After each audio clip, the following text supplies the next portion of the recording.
My name's Josh. I'm a co-host on The Imperfects, the son of Sri Lankan and English immigrants, and I grew up on and am now raising my children on Wurundjeri country. I'd like to recognise the traditional peoples of this continent whose land was stolen nearly 250 years ago. In particular, we at The Imperfects would like to acknowledge the Wurundjeri people of the Kulin Nation as the traditional owners of the land on which this podcast was recorded, and we extend our respect to all Aboriginal and Torres Strait Islander peoples. I'm inspired by the strength and endurance of the world's oldest living culture, and we at The Imperfects pay homage to the traditions of story when we share stories on our podcast. Hi everyone, just a quick heads up. Today's podcast will feature a conversation on the discussion about whether or not to have children. If that is triggering to you right now, we recommend you maybe skip to another episode or rejoin us in a week's time.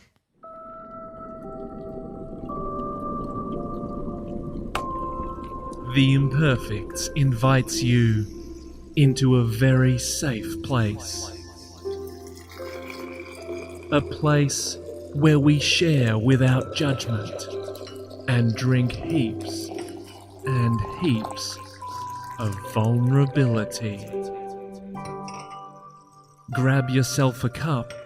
This is the Vulnerabilitea House. We are now entering the realm of B-B-B-BONUS episodes for the year. Yeah, we are. Because our regular programming has technically ended last week. Yeah, the season ended last week. Yeah. And I think that we're doing this because we just really enjoy it. I wanted to see you guys. Yeah, we miss everyone already. We can't just catch up off mic. No way. What a waste. What a waste to see each other and not record it. I don't think so. So we thought that we could do some extra episodes that are just the three of us, no guests. Oh, and actually, speaking of extra things, we, for those of you who don't know, not those of you two, you guys know, Hugh and Josh, but for those listening who don't know, we're doing a live tour, live stage show next year, all around the country. And we were, to be honest, a little nervous that we wouldn't sell tickets. Who knew? People have bought them. You have bought them. We cannot believe it. And speaking of extra things, there's extra shows being added because all the tickets sold out of the first shows that were announced. So there's like extra shows in Sydney, Brisbane, and now, believe it or not, Melbourne. I don't know whether to take this as like a compliment or because when I do my own personal shows, they never sell out this quickly, and I've never run shows before. So you've insulted yourself. Yes, I'm insulted by myself, and I don't know. Anyway, It's so exciting to have these. It's so exciting. It's so you can go to livenation.com.au and buy tickets to, if you went to see the Melbourne tickets and there's like only a few left or there's none left, then you can buy new tickets for a whole new show. Now they're live now. They're live. Yep, on sale right now. Right. So go right now. But today we haven't done Vulnerabilitea House with the three of us this year. I don't think, have we? No, we didn't. No. We did a few last year, and I think the three of us have always had a bit of an insecurity that we can't really do an episode just the three of us talking. Like we have to have a guest on, otherwise, why would people want to tune into us just talking? But looking back on last year, they were some of my favourite episodes. Our Vulnerabilitea Houses, I loved them. Yeah, the ones were all about us. Especially your ones. I love those. I love the Hugh Van Cuylenberg ones. They're really special, I think. Well, yeah. So anyway, here we are. It's too late now. I can't turn back. So for those, most of you know, the Vulnerabilitea House, the guest or the person in the hot seat picks three cards from this deck of bluey cards. They all have questions written on the cards that will potentially prompt some sort of vulnerability, some stories, feelings, things we're thinking. And we pick three, choose one, and we just chat about it. I wonder how many years in we stopped describing the format. Another insecurity, I think. We feel like most people have no idea what we're like. Yeah, because when you put Home and Away on, they're not describing how the show works. So essentially, just before the show starts tonight, how this works is we've got different characters. Some are in Yabby Creek, some are in Summer Bay, and there's a bit of conflict between a few people. The caravan park's going well, but they're always trying to sort of keep their head above water. So that's how the show works. Okay, well, so I'm going first. Yeah. In this episode, but we're each going to do one. Yeah. So for the next 3 weeks, I think the order will be Ryan, Josh, and then myself. Okay, great. Yeah. All right. Let's pull some. I'll pull some. How do you cards feel, in. by the way? Because it's a bit of a nerve-wracking. Yeah, I'm jumping right into it. Yeah. You're right. I haven't actually thought too much about it, but yeah, I am now that you say that. Do you want to warm up or something, or like a run up? I don't know. I'm not sure how you would. Yeah, I don't know. I just feel like until I see the questions, I don't know. Okay. But yeah. Now that you say that, I am terrified. Cheers, mate. Okay. All right. I'll pull the top 3 cards. All right. So the 3 questions are: number 1, what parts of aging scare you most? What's the bravest thing you've done? And the last one is, what insecurities have held you back? Ooh. I mean, I want to hear all 3 answers, to be honest. Yeah. I can't. There's actually, well, I mean, the one that jumps to me is what parts of aging scare you most, because I have an immediate answer for that. The other 2 I'd have to think about a bit more. I mean, there's plenty of securities that have held me back, but I think the thing that's in my mind at the moment is, okay, I'll go with that one. What parts of aging scare you most? So the thing, I've thought about talking about this for a while, actually, and this is a good opportunity. Now I'm nervous because the sort of burning question in my mind as I get older, and as myself and Jam get older. I mean, Jam is younger than me, but only by 20 years. No, I'm joking. She's a few years younger than me. But as we both get older and reach this point in our lives, the burning question. So I don't have children, as you guys know. For those who don't know, I don't have children, and the question is like whether to have children or not, or whether to try and have children or not is probably the better way to phrase it. And it's, as I get older, I think the thing that I worry about when it comes to this is I'm really genuinely scared about making the wrong decision, one way or the other, because I've got friends who their whole lives have been like, yeah, I can't wait to have kids, or even just like, not even can't wait, just like, well, I'll have kids. It's just sort of not even questioned. It's just they just think of doing it. And then it just happens, and it's great. And like most of my kids, most of my friends have kids now, and that's great. But I don't have like any sort of drive to want them myself. And currently, as it stands in 2022, neither does Jam. Like neither of us are. And often I just wish that Jam did. Like I just like think like I wish that she just, because so if the decision was made. Yeah. So because if Jam wanted them, I'd be like, yeah, great. I would be more than happy to do it if she was passionate about it. But because she's not, well, because neither of us are. Yeah. It requires a conscious decision. And it makes me really nervous because the one thing.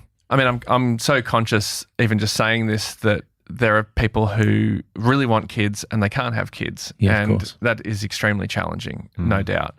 And that's why I've sort of been reluctant to talk about it, because I know that this is I may, touch wood, may get to the point where I decide to, and we can't for whatever reason. So I'm conscious of that, and I'm sorry if it's a bit triggering for people, but.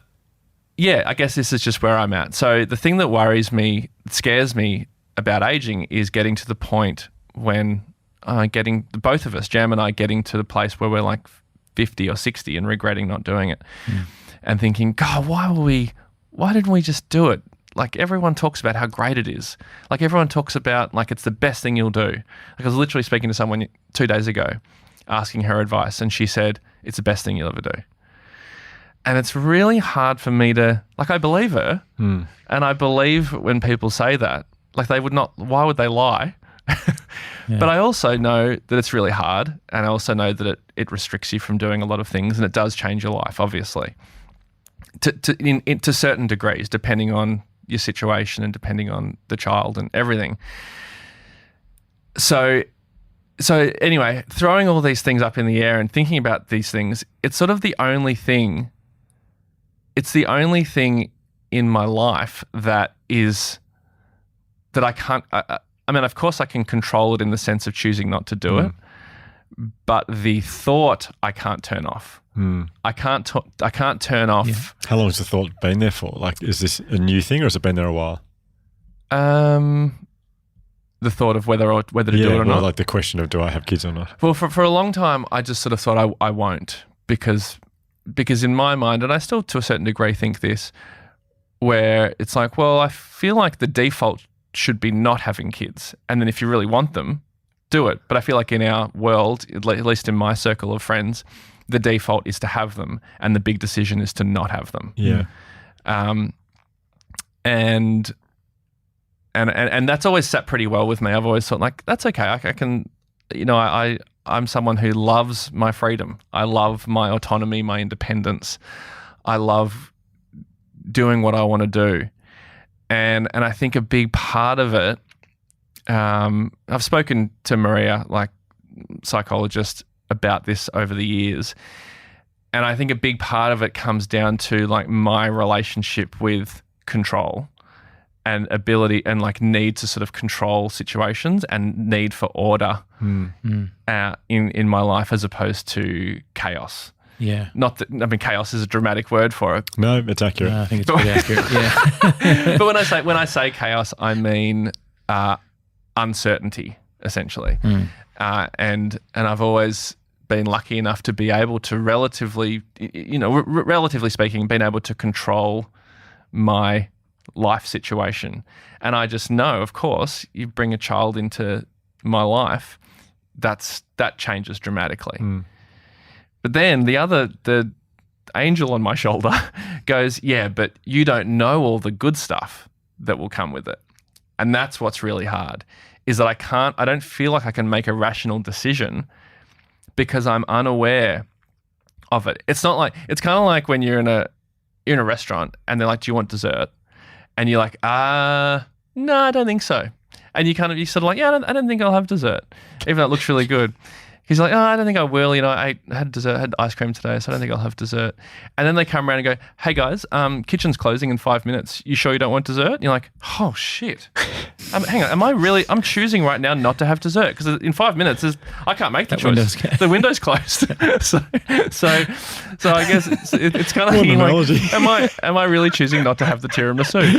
is really the question.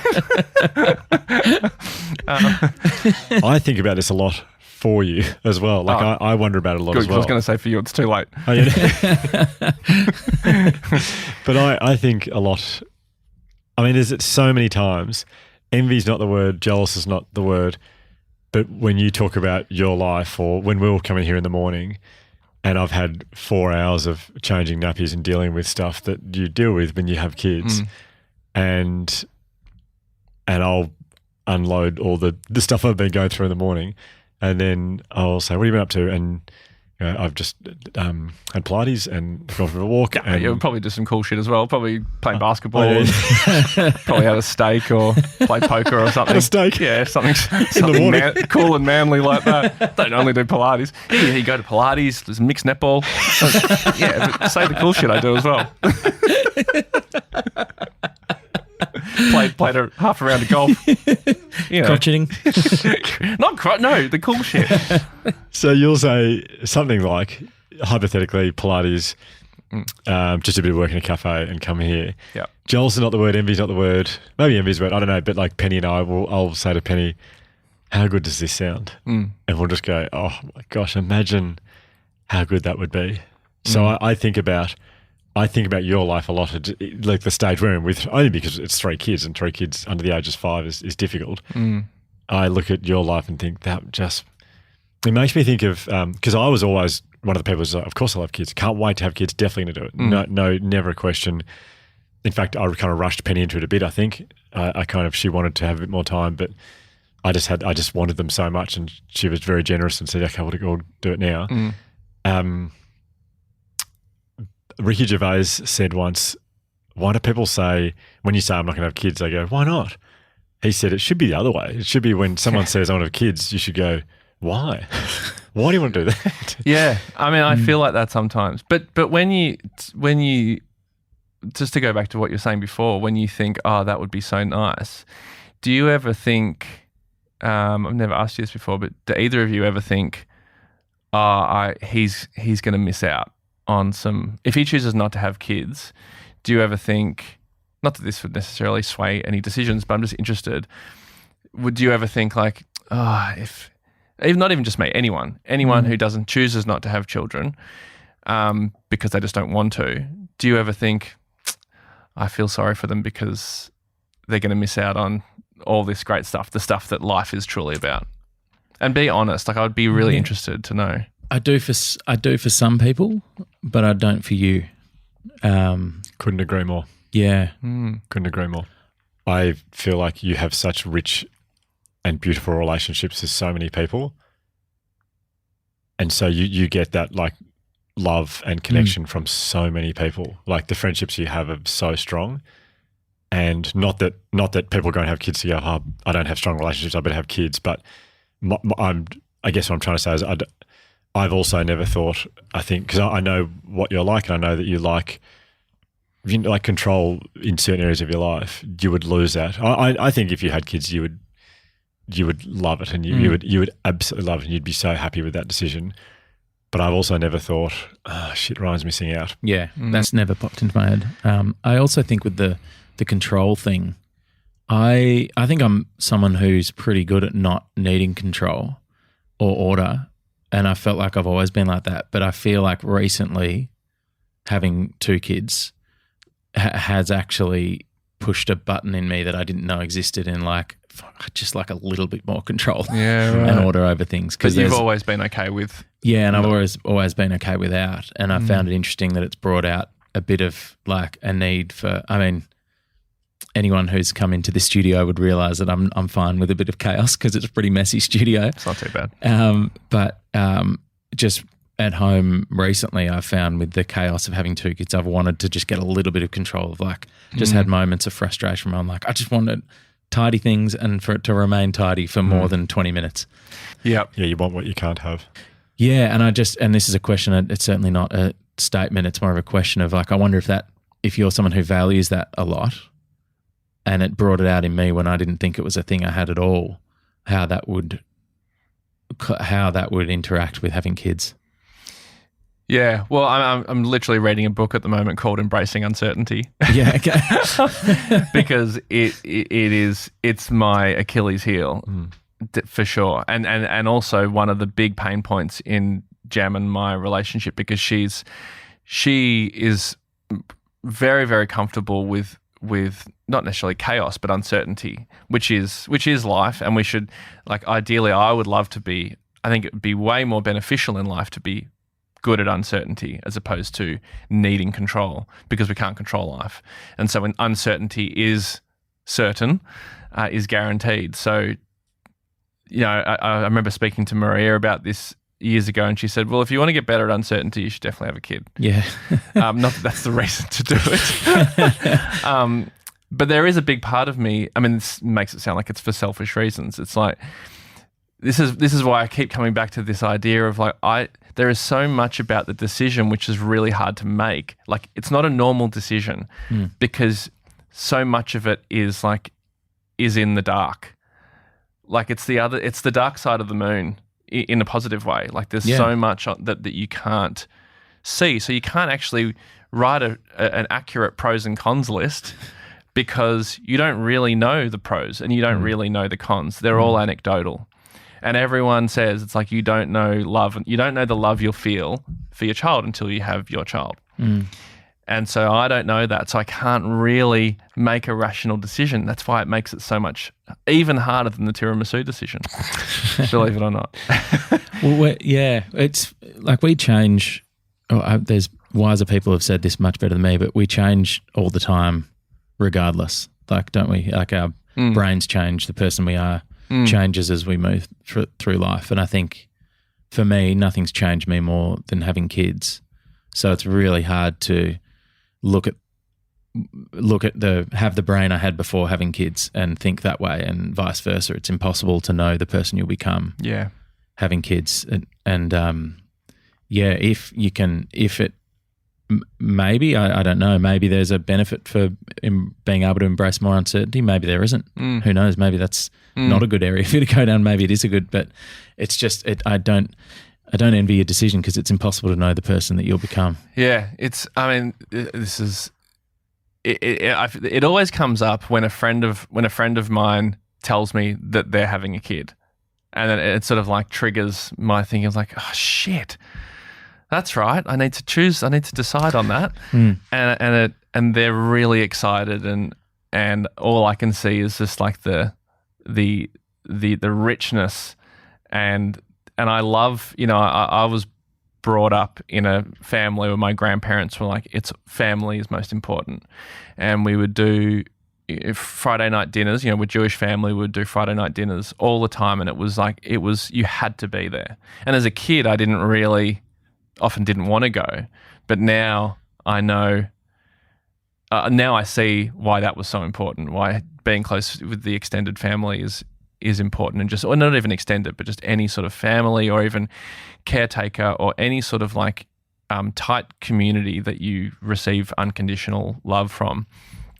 So I know that. So to think that I'm not going to have a family. I mean, of course, I'll have my family, but I won't be creating a family that is my own. It feels like, oh, you sure?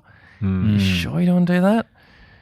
Because, yeah, I mean, I feel like I'm going because there is no real answer to this. It's more just talking about. So I feel like I keep talking in circles. But no, but you even talking in circles right now is making me change my mind.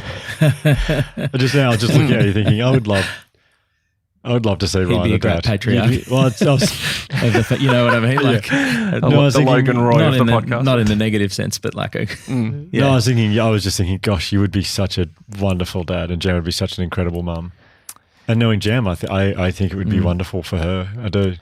Yeah, I think there's no doubt you would both be that. Incredible. Yeah, I reckon what Josh and I I don't want to talk for you, but I think maybe what we're trying to do is like everyone's thing is always like, oh, you got to have kids, and like you'll never regret the kids that you have, all that kind of stuff. Which is, I think that's like a very standard type response from a lot of people for obvious reasons. But I think both of us have thought like we totally understand why you haven't, and it makes sense, and are supportive of that decision so far.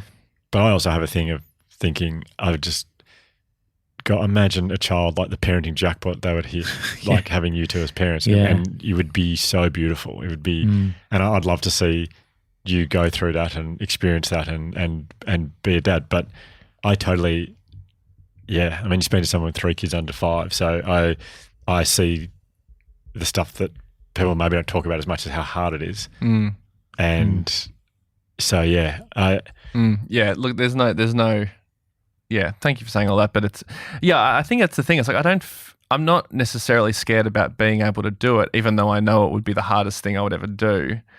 I kind of see it as like, well, everyone does it, so I could probably would figure it out. No doubt you don't know what specific challenges you would have, but it's not so much that, it's more the selfish part of me worried about how it will affect my current ability to control all the things I do, go places when I want to go places, sit in a cafe for 4 hours if I want to do that, and not have anyone else dictate my time except myself.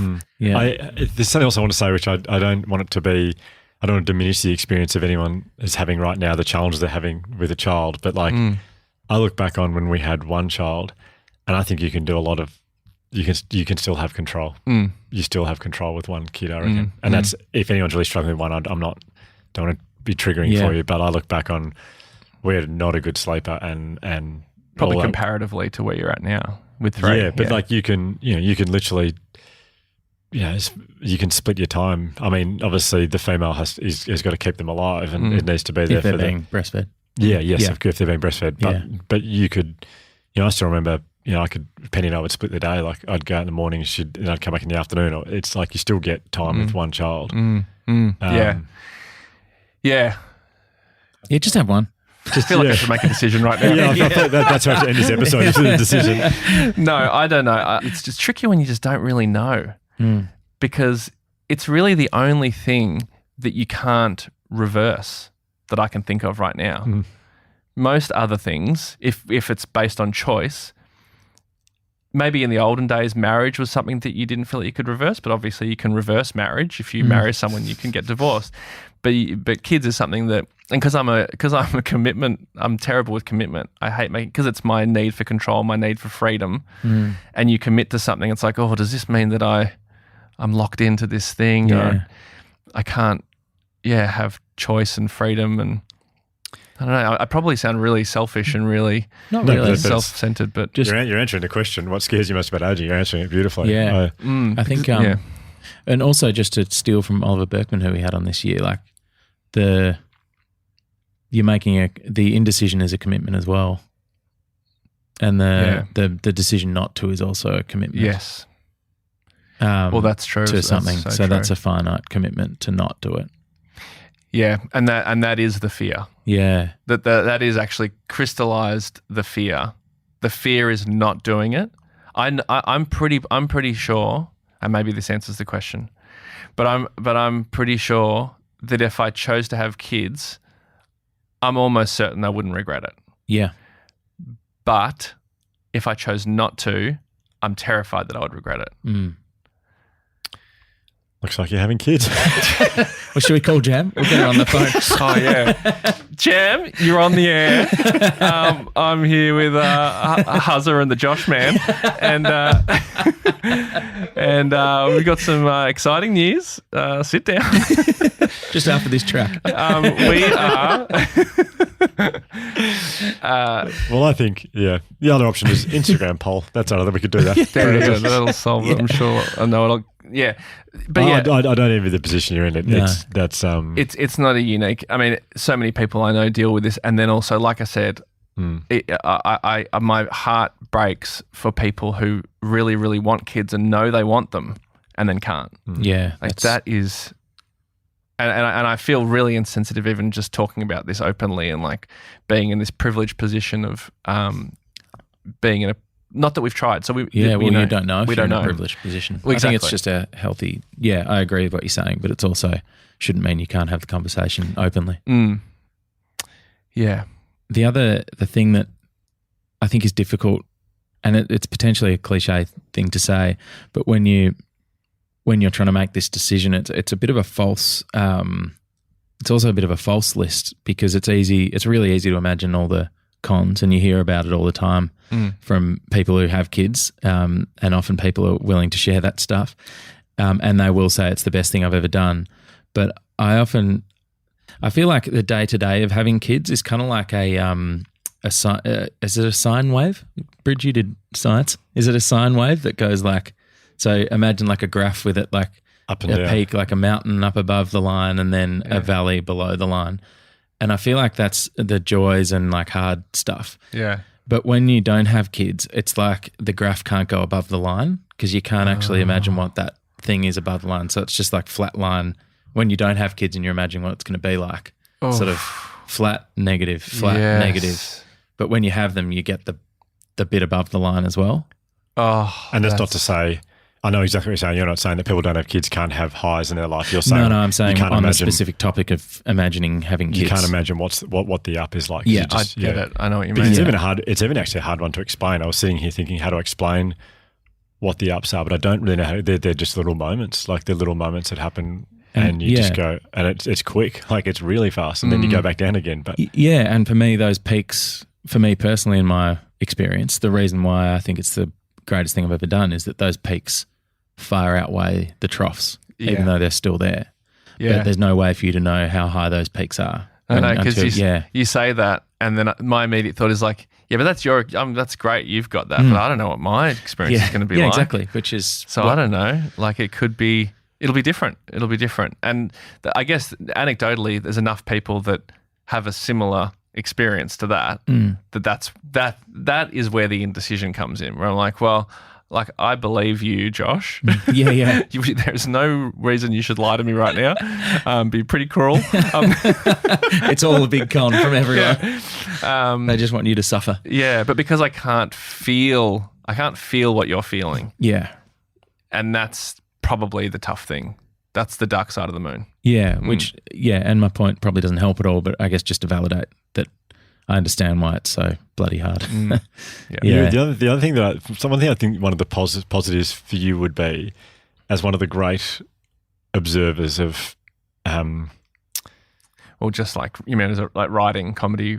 Well, you would find so many incredibly funny moments, and you would the way you would analyze it, and the way you'd tell the stories of what's going on would be, from a selfish point of view, I'd love to have you come into the studio every day and tell us the funny stories that you've been going through all your. So now we're talking content, and that interests me. My language. Well, yeah, and I said before that you wouldn't be able to maintain your current creative process, which maybe the process might have to change. But I should also balance that in my experience, that I think all of my output and things I do for work is so much better now that I've got kids. Like I'm so much better at my job than I used to be. I'm enjoying it more. It's only brought out positives for me in that area. So yeah, I'm actually very open to, like, that actually excites me, the idea of a process changing or evolving into something that is different. Different's great. Like I love different. But having said that, I love different if I'm controlling it. If you control, yeah. If I've like chosen it, it's like, oh, I'm going to try this, doing this now. That I love that. But if the choice is out of my hands, or an element of what's going on is uncontrollable, that's when I get. That's what I struggle with. It's what I need to get better at, but that's what I struggle with. Yeah. On change and difference, and I was thinking the other day, like, from the 10 years from like 20 to 30, for me personally, I didn't really change that much. I'd changed a bit, but not a huge amount. And now that I've got kids, in the next 10 years, they'll be going, like in 10 years' time, they'll be going to school. I'll have a lot more time in my day. It's such a short time. It's a really, it feels enormous when you're in it. But it's really such a short period of time that they're 100% dependent on you all of the day. Well, it's like in the context of your life. You talked about seasons. It's like it's chapters and it's seasons. Like that's a great point. Yeah, which is at the same time, it's a good thing to think about when it's hard when you're parenting, but it's also really fucking shit to think about when I'm having a good time with the boys. And I think, God, like it's such a short period of time when this is all going to be over. Yeah, well, that's the flip. The flip side is, because you're in it and you understand those peaks on the sine wave example. It sounds like you're actually scared of that ending. Yeah, I am. Whereas in my situation right now, not understanding the peaks, I'd be like, oh, that'd be great when that's over. Yeah, but true. But but I look at that sine wave and go, I'm so sad already about that being gone. Like you've never dealt well with change, though. No, that's true. And in a beautiful way. But even on Hamish's new podcast with How the Dad's Dad, which is incredible. Yeah, it is. Yeah. He had Rob Sitch on as his first guest, and Rob, one of the main things, one of his main bits of advice was, you don't get that many summers. Oh, yeah, you don't get that many summers. Yeah, that's a good point. Like you get a few with your kids. Yeah. Like, you'll get a handful of them, and then they don't want to be there. Like they want to be at their friend's house at summer. They want to be like you only get a few summers, and so that's just to that as well. Shit, that's profound. Yeah. Because I mean, I when I think about our childhood, I think about summer. That's the things I think about. And for kids, it's like it feels like it's your whole life basically. So it feels like, but for adults, it goes quick. You should listen to the song I sent you yesterday. Oh, I will. Yeah, Deeper Water by Paul Kelly. For anyone that was curious. That I think that's one of the reasons why I basically cry every time I hear it. Is related to that point. Yeah. Okay. I think it's for everyone listening will be relating to some components of it. Like even people who have kids, just thinking, I'm sure, like that episode we did that I spoke about, the chapters of your life. I have no doubt there are other parents out there right now who'd fantasize about, as much as they love their kids, about what life would be if they didn't, what life would be like if they didn't, and what they'd be, where they'd be living, how clean their house would be, who they'd be going out for dinner with, and so it's a very relatable question, regardless of whether you've already made that decision or not. I'm trying to kind of rationally solve a problem that can't be rationally solved in a weird way. I feel like a lot of people listening will have opinions on it though. Like, probably, but in a really loving like way. Like, like we'll be wanting the best for you, and people will be going, "I think you'd be a great dad. You should go." Or other people going, "Well, I mean, I actually don't like the thing that I don't really need to hear, or I actually don't even really want to hear is people saying, I'm not trying to fish for people saying you do a good job. Yeah. I don't really want people to be like messaging me and going like, you could definitely do it. It's not whether I could do it or whether I do a good job. I mean, that's yet to be proven, but that's actually not what that's not the fear. That's not what I'm weighing up. It's the change. It's the life choice, essentially. Yeah. There's nothing else in life that's comparable, is there? As far as this decision, like, because as far as like this may seem like a weird sidestep, but I reckon it's almost guaranteed if there's a movie about time travel, I'll even probably, maybe not Back to the Future, every other time travel movie I've ever seen, I've probably cried in it. Because there's something about time travel that just completely, it gets to something really deep in me. What is that? Or like going back to a time when you're alive, or like just the ability to time travel within your life. Right. And I think it's because of the finite nature of you only get one crack at this whole thing. So I'm fascinated. So what is it about time travel though that gets you? I think it's a reminder that I only get one shot at all this, and there's no do-overs and no going again. And I don't have a good answer. I don't know what it is, but that can be a really crappy time travel film, or it can be like the Avengers where they travel in time. In that last one, I was tearing up during that, and it's ridiculous. It's not ridiculous. It's a very well made film, but it's not exactly a deep film. The one with God, now I'm getting really detailed, but the one with Bill Nye and Domhnall Gleeson.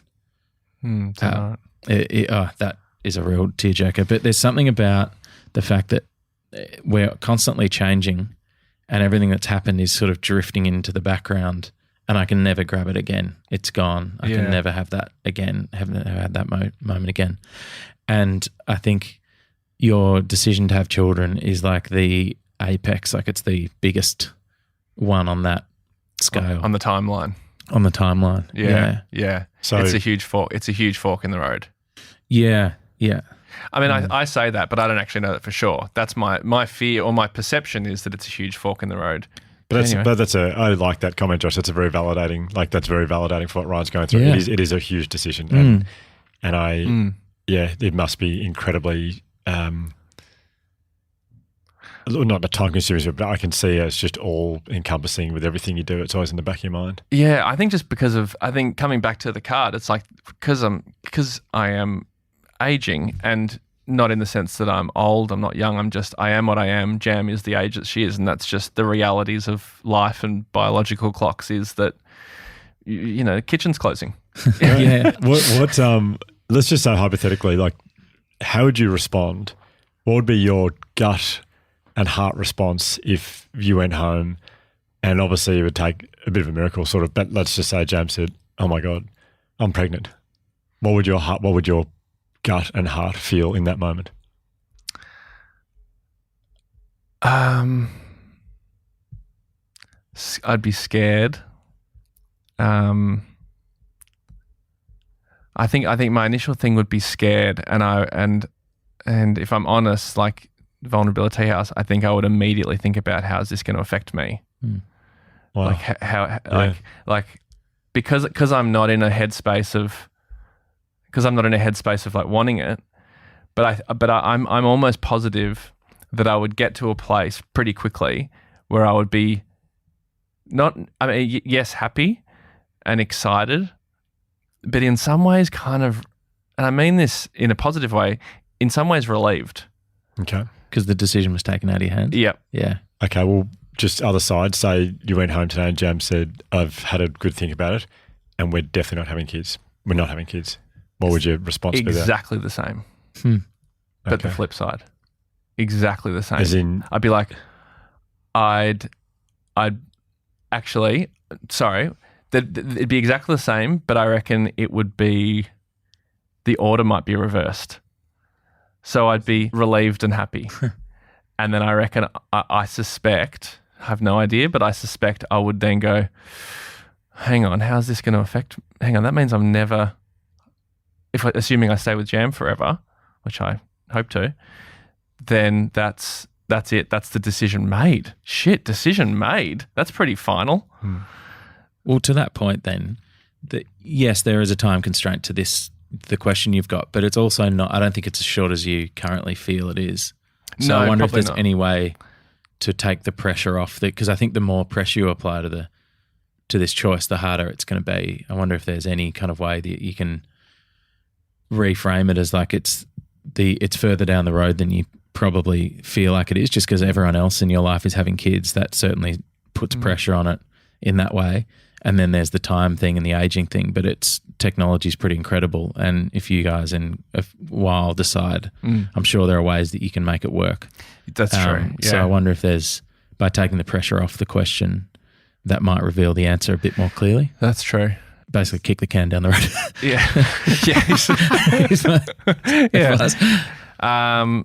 Well, thank you guys. Thanks for letting me talk about that. Thank you. Fascinating to listen to. And I almost like, obviously this is not a live radio show, but I'm so fascinated in what our listeners feel after this. And I'm not saying. Well, that's the next part that scares me. Is I'm worried. I'm just very worried that I've offended people.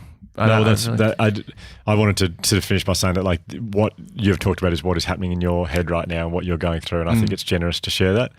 And we acknowledge that this is a tricky path for many people. Two people I'm particularly close with are really challenging, having a very challenging time with it right now.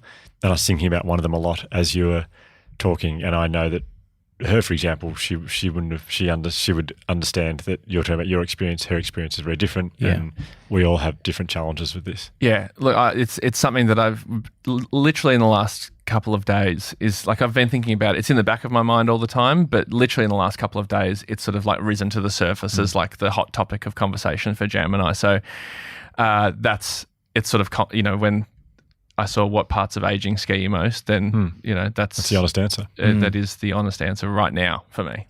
Yeah, it might be like, ask me in 10 years, might be like my hips, or something. But for now, it's that. So well, thanks for sharing. Thank you. Thank you guys. Yeah. Good luck with the decision. Yeah, cheers, mate. If this episode has been triggering for you, we strongly recommend Lifeline on 131114. The Imperfects is hosted and co-produced by Hugh Van Cuylenberg, Brian Shelton and Josh Van Cuylenberg. This episode was produced by Bridget Northeast, filmed by Andy Poole and edited by George Martin. A special thanks to Dr. M for her expertise and guidance. We'd also like to thank the Resilience Project for their ongoing support.